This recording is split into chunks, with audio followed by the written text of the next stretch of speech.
అన్నమయ్య లేదా తాళ్లపాక అన్నమాచార్యులు 1408 మే 9, 1503 ఫిబ్రవరి 23 తెలుగు సాహితీ చరిత్రలో లభించిన ఆధారాల ప్రకారం మొదటి వాగ్గేయకారుడు, సాధారణ భాషలో గేయాలను కూర్చేవారు. అన్నమయ్యకు పదకవితా పితామహుడు, సంకీర్తనాచార్యుడు అని బిరుదులు ఉన్నాయి. దక్షిణాపథంలో భజన సంప్రదాయానికి, పదకవితాశైలికి ఆద్యుడు, గొప్ప వైష్ణవ భక్తుడు.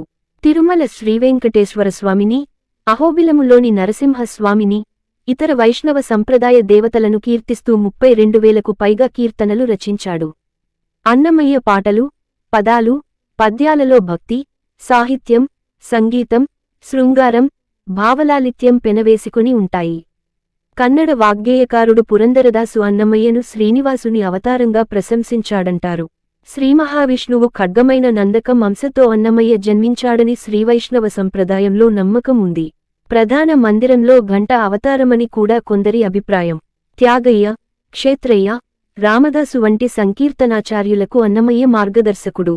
అన్నమయ్య పాటలు తెలుగు సంస్కృతిలో ఒక భాగమైపోయినాయి.